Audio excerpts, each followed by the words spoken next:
When we found you and your podcast, it was like, okay, this is what we should have done the first time. It's like the properties make sense the day you buy them. Welcome to the Creating Wealth Show with Jason Hartman. You're about to learn a new slant on investing, some exciting techniques, and fresh new approaches to the world's most historically proven asset class that will enable you to create more wealth and freedom than you ever thought possible. Jason is a genuine self-made multimillionaire who's actually been there and done it. He's a successful investor, lender, developer, and entrepreneur who's owned properties in 11 states, had hundreds of tenants, and been involved in thousands of real estate transactions. This program will help you follow in Jason's footsteps on the road to your financial independence day. You really can do it. And now, here's your host, Jason Hartman, with the complete solution for real estate investors.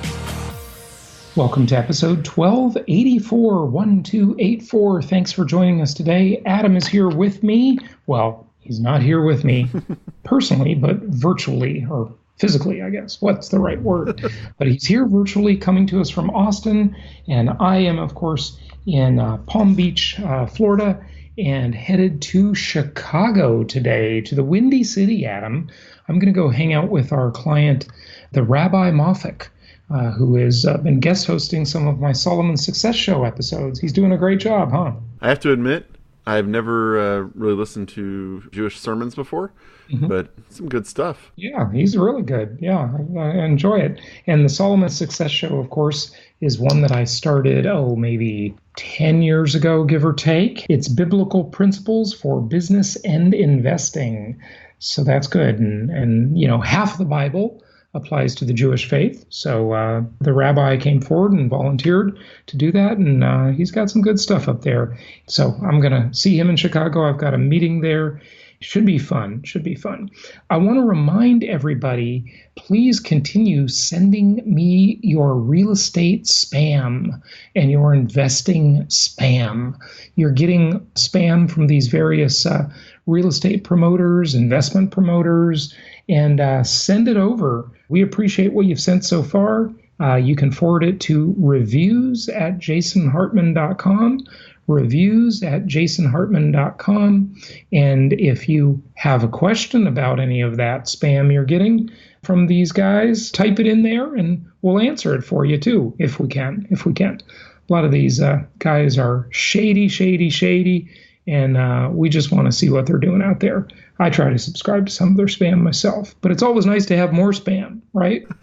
It's what everybody loves. Yeah, it's like being a hoarder, the disease of being a hoarder. Spam hoarder over here, right? Okay, well, there is a vehicle, not a automobile, but a financial vehicle that I have been investigating deeply. And when I start looking at something and I get intrigued with it, I go down the rabbit hole. And I've been going down the rabbit hole on this one.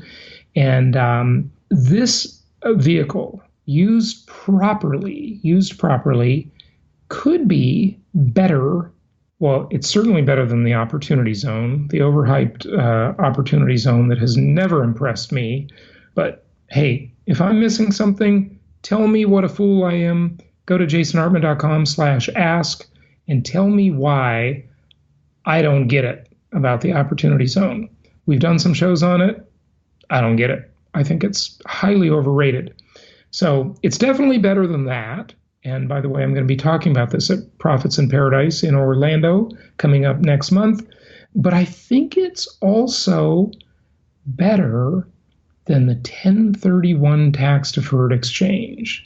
Now, that's a tough one to say, Adam, because I think the 1031 tax-deferred exchange is like the holy grail. Pretty sweet deal. It's pretty awesome. Yeah, pretty darn awesome. So if it beats the 1031 tax-deferred exchange, wowza. I am impressed, and I think it might. I've been talking with tax advisors. I've been talking with attorneys. I've got written documentation. I've got a retainer agreement sitting here on my desktop. And I'm thinking of pulling the trigger on this personally for my own use, for my own account, and also thinking it would be good for a lot of our clients and listeners. So we'll be talking about this and taking a deep dive into it at Profits in Paradise. Get your tickets for that at Jason Hartman Live, jasonhartmanlive.com. And we've still got early bird for a few more days. And that's a great deal. So check that out. Adam, FICO scores. FICO scores, maybe a year ago now, I was going to say quite a few months ago, maybe a year ago, we announced that FICO scores were the highest they've been in a long, long time. Can't remember the exact amount of time, but it was on a prior episode, so you can go find that. Go to jasonhartman.com. Always use the search engine on the website. Very handy tool to search anything on our past podcast or in our blog or anywhere on jasonhartman.com. What's going on with the FICO scores now? Well, a year ago was apparently a long time ago, because nowadays the average FICO score is at a new record high. And wow. It's over 700 now. It's at 706 is the average FICO score, which will get, assuming you have the money for a down payment, that'll get pretty much anybody an investment property loan. But we've talked about it before. It's not too surprising because people are coming out of the Great Recession and haven't been able to get big loans. Yeah. But the good news is, the really good news is the fact that people who are 90 days or more late on a mortgage payment is all the way down to 2.8%. And people who are 90 days or more past due on a credit card is down to 8.6%. So in other words, 8.6 of the people in the country with credit cards are slightly delinquent, right? Or no, more than 90 days delinquent, right? Right. And okay. A decade ago it was 13%. So it's a pretty good That's drop. Very significant, yeah. And on mortgages, everybody's paying their mortgage mostly, right? Yeah, so the great part is, obviously they haven't been able to take out mortgages. Yes, that's one thing. But this would suggest that consumer spending is more in line with wages. If you're not outspending your income and you're able to start boosting your credit report, that's a really good thing for society. Even as people are fearing a looming recession, we're seeing all that talk start spurring up again. But this is good news. It's very good news. Yeah, that's really good news for the stability of the economy now. Certainly, the economy is not without its debt problems, though. So let's not get too overconfident, because we've got a huge $1.5 trillion student loan debt problem. We've got auto loan debt problems and credit card debt problems. But so far, they're being managed. And when I say problems, I'm talking in terms of overall balances. But debt is high. There's no question about it. Debt is high. But it's being very well managed, and consumer confidence is very high. Consumers are spending. They're optimistic. And, by and large, I don't know. I mean, there are some very significant concerns about what's going on in China. The Chinese economy is very problematic. And of course, there's this little thing called a trade war, or a trade negotiation, as I think it should be called. It's veering more towards the war these days. You think it's more of a war? Okay, fine. And there are lots of, I'm not trying to paint some rosy picture here, but it's good and bad.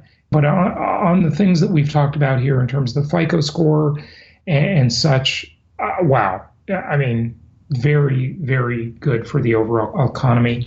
And what is really interesting, and maybe we'll call this millennial tech to some extent. I was hearing a story on my ALEXA news flash, because the thing is always listening, and of course they're abusing our information and so forth. But that's another subject, tangent alert. But I was listening to one of the flash briefings talking about this new credit scoring move. I've been following this for maybe 3 years or so now, and I think it's being pushed a lot by millennials entering the workforce. I heard this one. Yeah, it's interesting, and I think it's very valid. I think they've got a good point. The FICO scoring model, it's pretty lame, actually. And, I experienced this myself.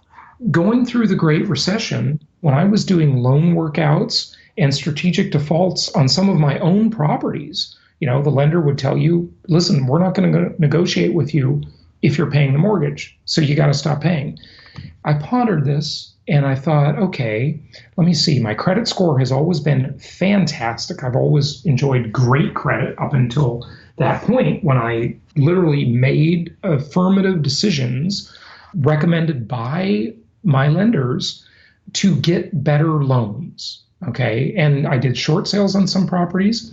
And I thought, okay, well, I'm over my 10 loan limit already. And at the time, they had reduced the loan limit to 4 loans, where for a while you could only get 4 Fannie Mae loans. And I'm like, well, I've got way more than that. I've got way more than 10. So it's not like I can go get any more financing, even if my portfolio was absolutely 100% perfect.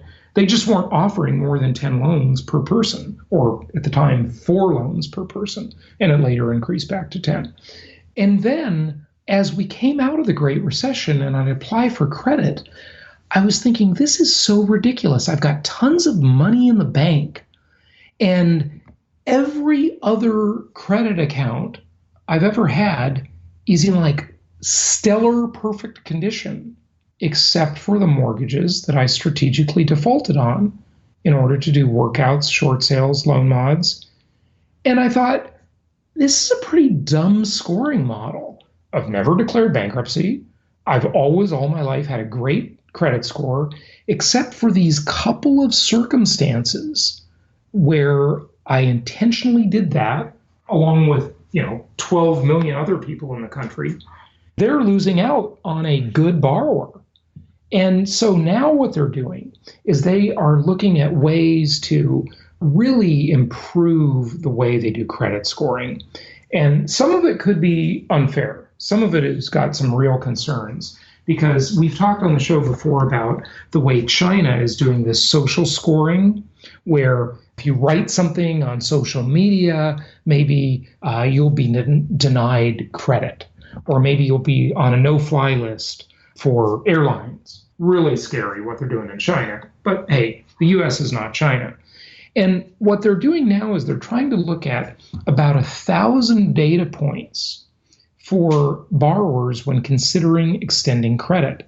And all kinds of funny things they've discovered in looking at just mountains and mountains of data, doing lots of data mining, contribute to whether someone is a good or a bad credit risk, including crazy things you think would be crazy, Adam, like, do they fill out an application with all capitalization, all caps, versus upper lower case?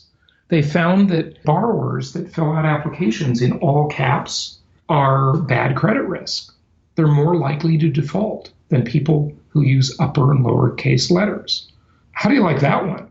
Yeah, I was hearing, and they look at, I think they also look at your social media accounts to see if you're doing kind of what they consider risky things, and they look at, your... Like what, picking fights or skydiving? I think it's like looking for, like, if you're spending a whole lot on travel, or if you're doing this or that, and they look at your like energy bills to see if you're using energy efficiently or not at ridiculous levels. And I mean, it's, whenever I was listening to it, I was like, well, this could be very helpful, but it's also kind of creepy just how much of your life they're delving into to get this score. Absolutely. It could definitely be creepy, and it could definitely go bad. And I'm sure it will. And I'm sure in future years on show number 4,283. It's not going to take that long.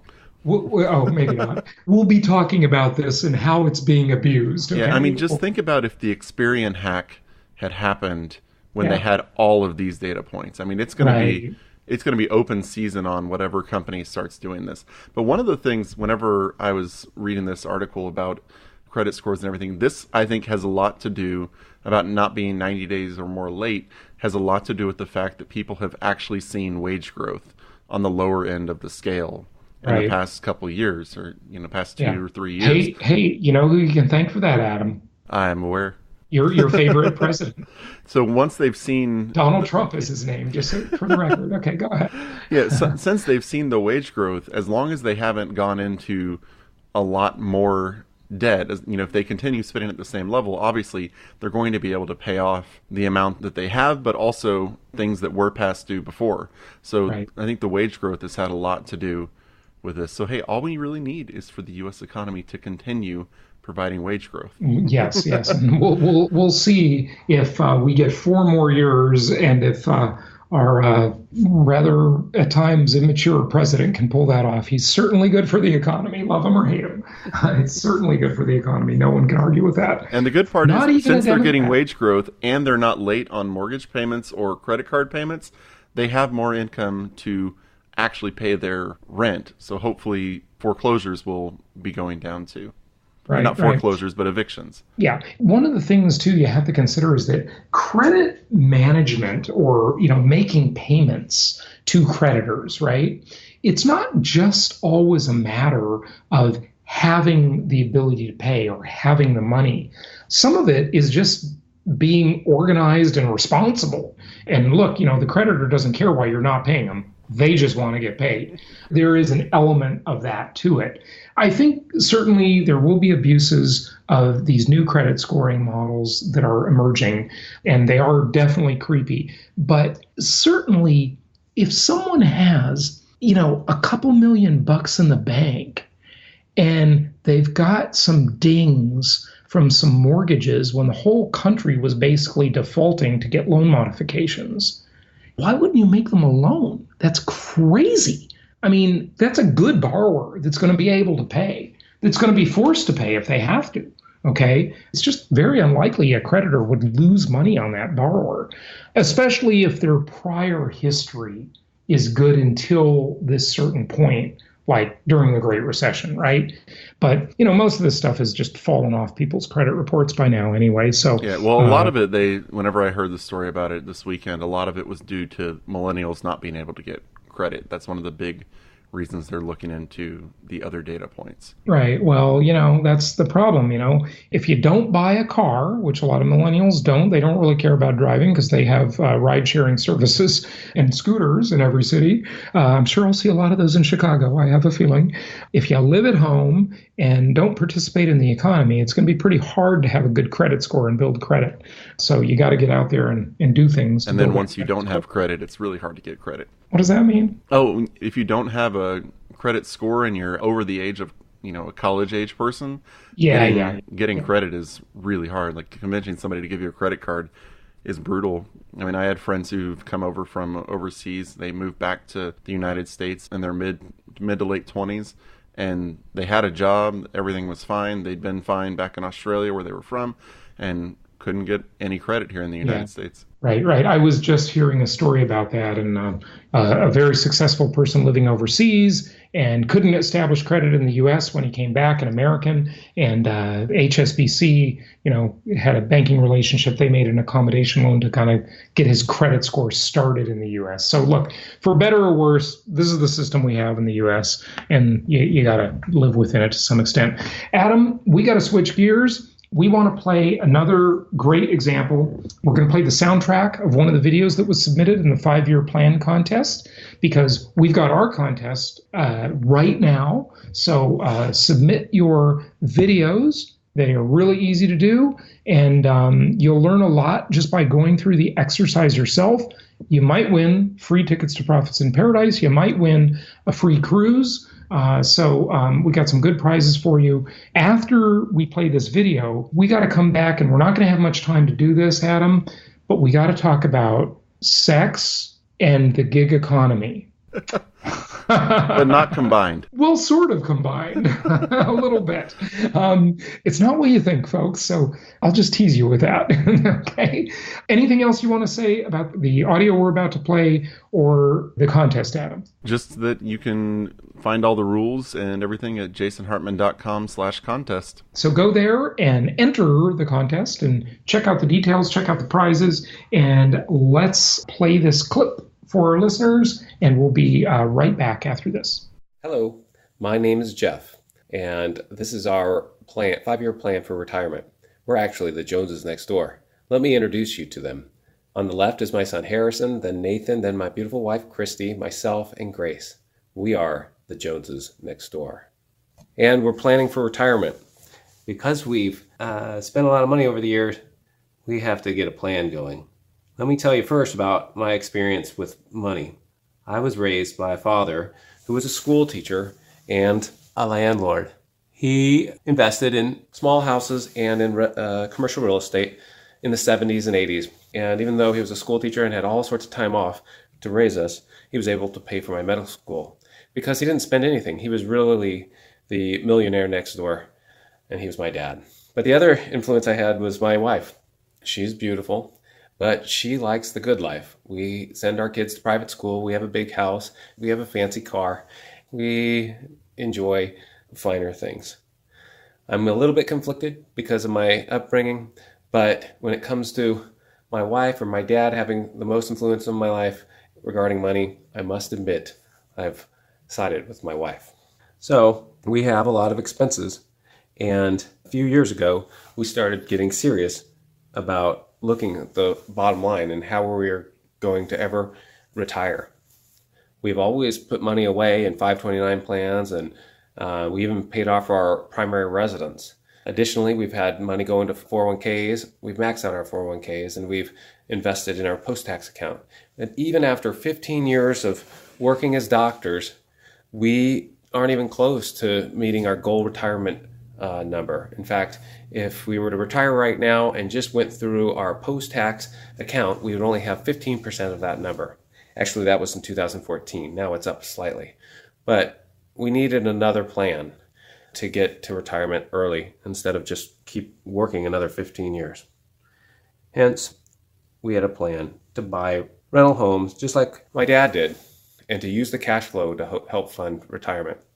I started listening to Jason Hartman's podcast, and after doing so and pulling some money out of savings and refinancing our cabin, my wife wouldn't let us touch our home, but refinancing our cabin, we were able to start making income from rental income. In fact, after 2.5 years, we now have 25% of that goal number for retirement coming out each monthly by cash flow because we bought 18 rental homes and I purchased an office where I practice. Our post-tax account has gone up a few percentage points, and the 401k has gone up a few percentage points. Those percentages, the 17s up top, are basically what we could expect to make from those accounts if there was a 4% yield each month. So now we're at the point where it's 2017, and we are thinking about what we're going to do the next 5 years to get to retirement, or at least an option of retirement. Right now, we have 42% of that money available. 25% is coming from rental homes, and the post-tax account is yielding 17%. So that produces money that's available of 42%. So that's up from 15%, which isn't bad, but we're not yet close. Our future money, if we wait until we're 59.5 and start taking 4% yields from our investment accounts, would be closer to 76%, which doesn't sound bad, but we're not 59.5 yet. So our next plan is this, and that is to pay off one mortgage every 8 to 10 months and buy a new home on mortgage every 8 to 10 months. We'll pay extra mortgage to our cabin to have that paid off in 5 to 7 years. We'll stop funding 529s in 5 years, and Christy will be given the option to retire in 5 years, and maybe me as well. And this is how we are going to institute that plan. Basically, from my job on the left, I will fund all of our expenses from my job. I've actually made a profit account in my business, and from that, we're going to pay extra towards the cabin, our second home, so that in 5 to 7 years, the cabin will be paid off. And then Christy's income we're going to use for investments. And I've broken down the percentage of her income. Every 2 weeks, we'll take 50% of that money and put it towards rentals. 30% of the money will still be going into investments in the stock market. 10% will go to our nest egg, and 10% will go to a frills account. We have extra savings other places. So our nest egg this is a nest egg that we use just for emergencies on a month-to-month basis. By doing that over the next 5 years, this is what we hope to achieve. 50% of our goal income will be coming from rentals, and 26% will be coming from the post-tax account, producing now money of 76%, which isn't bad and probably will be able to cover our expenses. I may still need to work part-time, but I won't have to work full-time at that point. If we look at future money, however, though, and include our 401k plans, we'll be able, at 59.5, to have 120% of our income. Additionally, shortly after 5 years, our mortgage on our second home will be gone, and our 529 plans should be fully funded to cover college for 3 kids and at least 1, if not 1.5, graduate school educations. The car lease will probably be gone, and but our credit cards may be higher for travel and or etc. But I think we'll have enough money by that time. It's exciting for us. And if we go back and think about 5 years, we were in 2014 with only 15% of our money coming from our post-tax account. It's hard to imagine after 15 years of working that we'd only have that amount needed for our goal retirement. But I think this shows that rental investing has been so far good to us, and it is a good option for us to supplement our retirement money, and it gets us to our goal much faster than if we were to continue investing in the stock market alone. I want to thank Jason Hartman for all his insights and helping us. Even though we've had some bumps in the road in Chicago, we're going to weather the storm and come out ahead. And I also want to thank everybody else who's helped us get to this point. So, Adam, I saw the most ridiculous news story. I thought only in a socialistic left-wing country could you have anything like this. It's so absolutely ridiculous. But it applies to states, too. States within the U.S. This is the drift of the things employers have to risk. It is really bad news. So this guy goes on a business trip. He's French, okay, or an employee of a French railway company, okay, goes on a business trip, I guess, to a conference, right? And has an adulterous, now, hey, it's France, so everybody's into adultery there, right? Everybody has an affair in France, I guess. Sexual encounter with a, quote, perfect stranger, unquote, while out of town on assignment, and dies of cardiac arrest. And guess what? The employer is liable because it's considered a workplace accident. Just when you thought you heard everything. Adam, thoughts? Oh man, there's so much wrong with this.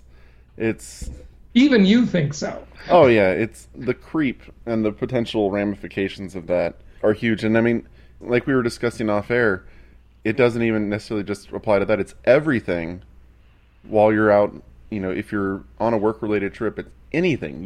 This wasn't even during work hours. Of course, yeah. And it wasn't part of the assignment. Yeah, the it definitely wasn't was part not of the to go assignment. have sex with strangers. Yeah, but I'm saying, like, he didn't sneak off into the, hallway or anything. This was, 10, 11, 12 o'clock at night, and still expected to be covered by the insurance company. I mean, it's insane. Ridiculous. So this is what has happened to one degree or another in principle in places like Detroit, California, New York, the U.S. in general, leaning this way, Canada, Germany, all of Western Europe, France, obviously, where employers have such incredible risk. All of this burden is being laid onto the employer for ridiculous things. I mean, since the 90s and Anita Hill, now every employer has to be responsible for people flirting in the office, right? And, I freely admit some of it is really completely uncalled for and people need to be fired. But the employer has to be the policeman, right? Not just that an individual has rights against another individual who harasses them, for example.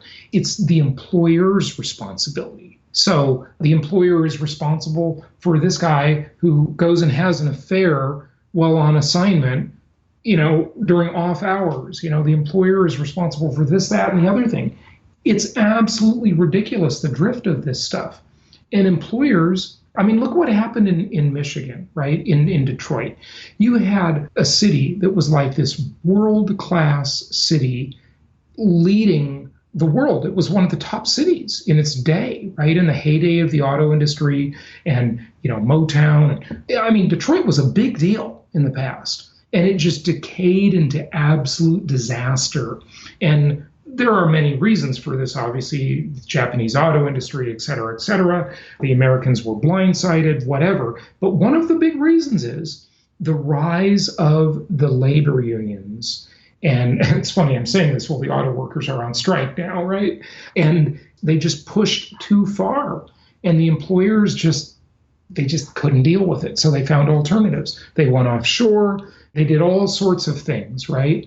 And what you see with employers generally, and especially in places like California and New York, is they're just unwilling to employ people. And they'll hire contractors, and it'll be the gig economy. Now, we just had last week an attack on the gig economy in California, meaning you can't be a freelancer in California to some extent anymore. And that's going to hurt. I mean, who knows what, it's just too early to tell what that's going to lead to. But, this stuff does not happen in a vacuum. And it's very bad for the economy and the real estate market when these rights are expanded just way too far. And at some point, the employers just say, look, we can't do it. We can't afford it. You see this in these anemic economies, which I would argue California has an anemic economy. You may not notice it, but it's been going on for years. France, Germany, very anemic economies. First world countries, for sure. They're not Greece. They're not, Zimbabwe. Okay, they're not disastrous countries, but all of this burden, this regulatory burden, just slows everything down, and eventually everything just collapses under the weight of all these regulations and all these expanded rights and all these liabilities. So in California now, Uber and Lyft, I guess they're going to have to make their drivers employees. Wow. It's going to be impossible for them to operate under that kind of requirement. You're not going to agree with me on this, but I think that's a good thing, honestly, when it comes to companies like Uber and Lyft. Because Uber and Lyft are trying to get away with it and saying, oh, we're not a taxi service. But taxi drivers aren't employees either. Basically, the way taxis work is they either lease their car from a taxi company or they own their car. Right. And they basically run their business, but they're not paid a salary. Well, if you run your own business, that's one thing. But the thing is with Uber... Well, but wait, think of it just for a moment. Why is it that when you run your own business, you shouldn't get a salary? I think the government should guarantee me a salary for running my own business. I'm working hard. Why don't I have that right? Part of the problem I have is the gig economy. I have no general problems with the gig economy. The problem that I have is that the way our society is set up, you can't survive on just the gig economy because you can't get, you have the healthcare and the other benefits that you get through a full-time employment. You can't really get healthcare if you don't have a full-time job, and you especially can't get affordable healthcare. Yeah. So let me tell you something. I'm going to come to your side of the aisle, your side of the political aisle for a moment here, Adam. The one thing that I was really very much in agreement with, you won't believe it, about Obamacare, is that we have this absolutely stupid thing that healthcare is tied to employment. Mm-hmm. That is the dumbest idea ever, and it needs to just go away. Okay? Why should my healthcare have anything to do with my job? Okay? Now, granted, I don't think the government should run healthcare. I just think that the insurance marriage with employment is absolutely silly. And, it makes a market stagnant because people won't leave a job to get a better job because they don't want to lose their insurance. Like, your career choices should not be centered around your health insurance. It's just absolutely silly. Your career choice should be centered around where can you make the most contribution, where can you earn the most money, where can you be the most stimulated intellectually, where can you grow as a person in your career. That should be your career choice, not health. Who has the best health care? I mean, that's just absolute stupidity. That concept, that unholy alliance needs to end forever. Yeah, but that's the problem, is since it's still here, it creates a serious problem for the people who are trying to survive with just the gig economy. And some of the studies they've done show that most of the people who have jobs in gig economies really want full-time jobs, for the security and for all the benefits that come with it. But some of the problem I have with companies nowadays that are employing the gig economy is simply that they're doing it to avoid having full-time employees. So they'll hire somebody as a gig economy, but they're only... call them a freelancer. Okay, they'll hire a freelancer, but the only thing that person is responsible for doing is something that is integral to that business. At that point, you're basically a full-time employee, but they're not giving you the benefits. Right. And so right after Obamacare went into effect, you saw all of these headlines that all of these employers reduced their workforces to under 32 hours a week. Mm-hmm. So they wouldn't have to put them on the plan. There's always a reaction. None of this stuff happens in a vacuum. So as a society, we need to separate healthcare from jobs. Those really shouldn't have anything to do with each other, but healthcare should be private and so forth. And then it wouldn't matter if you're a freelancer or if you're employed full time. These are just arbitrary rules and they have nothing to do with it. But let me tell you something. If you want to summon a Lyft or an Uber in California, if these people have to go on salary, number one, there's going to be a massive shortage of cars because they're just not going to do it. I mean, Uber's losing money like crazy, which, they can't afford to operate now. How are they going to operate? Then if they can't afford to operate now, why should they be allowed to exist? If you can't make money, you don't deserve to be in business. It's okay if you don't make money for a while, okay? Right. If you can't get the investors and you can't turn a profit, why should I care if Uber exists at all? Fair enough. I agree. And the reason they can't make money is because they're undercutting the market. It's too cheap. They can't operate at those prices. They're trying to put the taxis out of business, which is a whole nother discussion. We'll see how that one goes. But part of the dysfunction in our marketplace with tech companies, especially, it's almost always tech companies that create this dysfunction in the economy, or I should say distortion, right, is that all of the investment capital, the venture capital, rushes to these companies that are silly companies that are not operated like a real business should be operated. As I've said many times, guess what? Real businesses make money. Okay? That's what a real business does. Fake businesses are funded by massive amounts of venture capital and they don't make any money. Now, sure, it's okay to be like that for a short period of time during ramp up or R&D phases. I get it. Okay, you don't have to make money right away. But, the fact that all of this money chases these tech companies, the tech companies have a whole bunch of other abusive, disastrous problems that we discussed a couple of days ago on the show. Just a total distortion in the economy. It's crazy. If I got to run the world, it would be different. There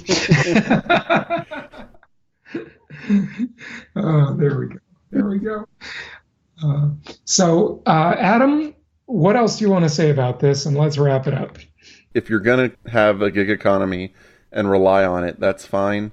But you need to make it to where the people who want to work in just the gig economy can survive. You do. And one thing we got to do is we got to end the healthcare tied to the job thing. It's just a silly idea and it needs to go away. It's the time has come to see those two part ways.